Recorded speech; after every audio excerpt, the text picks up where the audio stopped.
Hello, are y'all ready for chapter 11 of Swiss Family Robinson?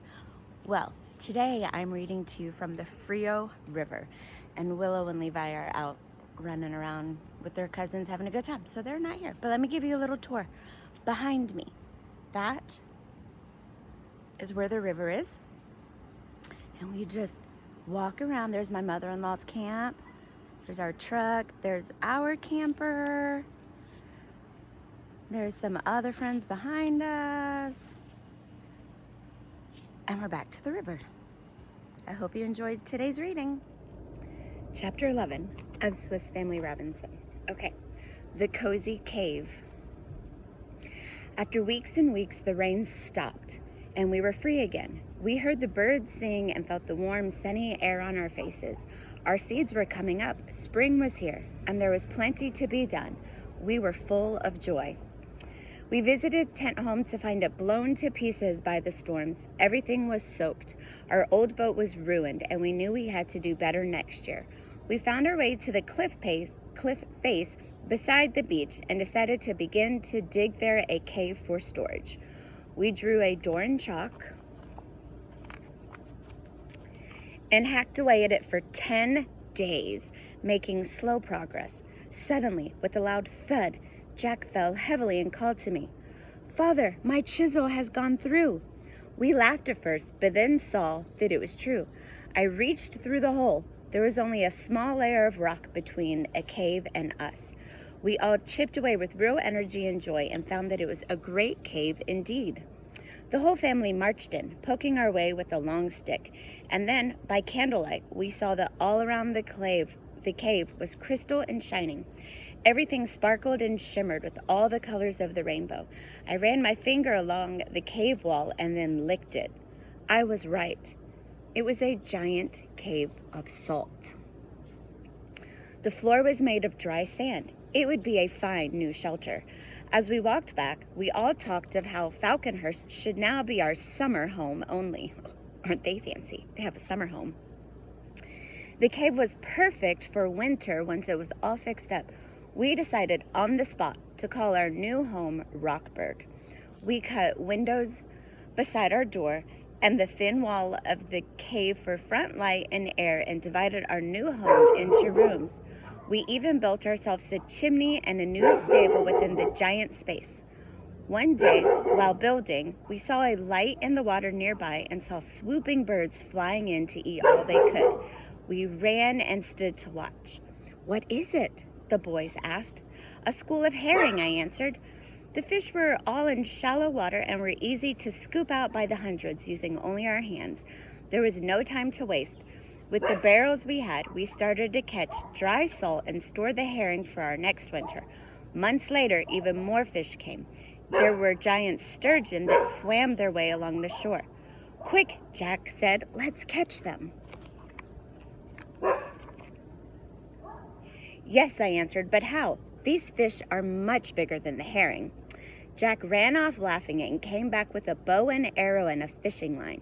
He tied the line to the arrow and fired it into the fish. Sure enough, he hit one on the side and almost pulled him into the river. "Help, Father, I'm going in," he cried, and we both pulled and pulled until the great fish was on the shore. Soon, all of us were spearing fish, catching bigger and bigger fish. Fritz even got one that was 8 feet long, too big for us to even get out of the water. We had to get our buffalo to come pull it out. We used salt from our cave to cure these fish for the winter too. It seemed like food was everywhere. Our gardens were blooming and coming to life. Corn was coming up, as were fields of barley, wheat, rye, and peas. While the boys and I had been adventuring, my wife had been planting every now.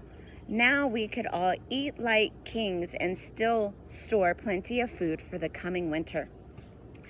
As we were out one day looking over our crops, we came upon white fluff all over the ground.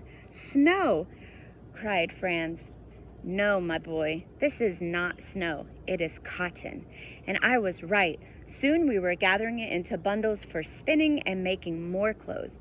During this time, we started and finished many projects. It was a busy time as we were set to build our own colony now. We found a perfect place to make a new farm with grassy hill and shady trees along the river. We were determined to harvest all that we could from the land. This seemed a spot where we could plant cotton and other crops that we might need for clothing. We set about right away to make a simple log barn on the spot so that our animals could be happy and safe on the land, even if we were not there. We built a place in the barn for the animal stalls and perches for our birds. We found a hill nearby during this time and built a small cottage near Prescott Hill. It was a simple building of logs, but it would be a nice home for us to visit when we planted or cleared the crops on the land. During this time, we also made a bark canoe from a tree. Tired but content after this busy time building our new farm home, we made our way back to Falconhurst and then to Tent Home.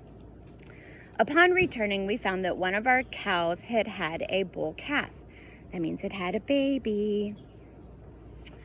I asked Franz if he would care to train it.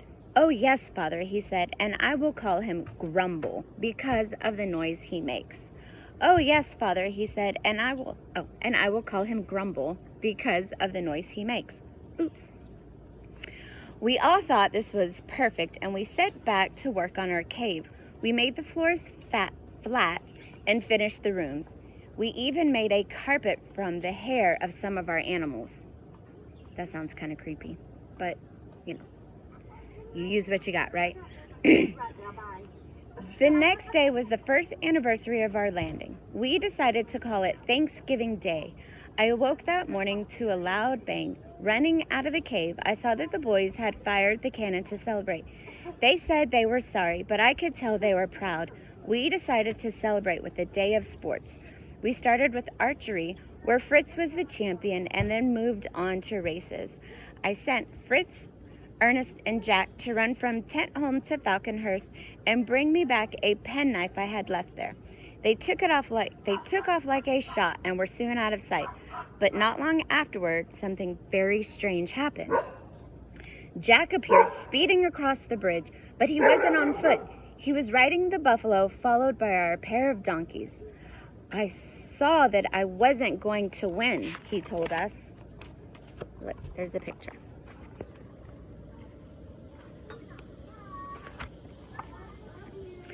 "I saw that I wasn't going to win, so I thought I might as well come back in style." Ernest was fired back with a knife and declared the winner. Next, it was the climbing test. In this race, Jack climbed like a mountain goat and outshone all his brothers. He was up a tree faster than they could begin. Franz entertained us with the show. He came from the cave and announced, "Judges, I present you something new and amazing. I, the bull tamer, will now show you amazing tricks." Out came Grumble the bull on a leash, running, trotting, and jumping as we all clapped loudly. We finished the day with swimming. The boys were all very good, but Fritz again was the strongest. When the contests were finished, my wife was ready with prizes that she had pulled from our ship's supplies. To Fritz, she gave the award for shooting and swimming. His prize was a new rifle and a hunting knife. Ernest, for winning running, was given a gold watch. For climbing and riding, Jack got spurs and a riding whip, which made him very happy. Finally, Franz got stirrups made of rhino bone and a whip for training. Lastly, I gave my wife a beautiful box I had found on the old wreck and had saved for a surprise. At the end of the day, the boys wanted to fire another cannon shot. We ended our day with a big bang that echoed along the beach. It had been a great day, and I was amazed how far we had come in just 1 year. Wow, they had already been there a year. I wonder what's going to happen next. I have no idea, so we'll see.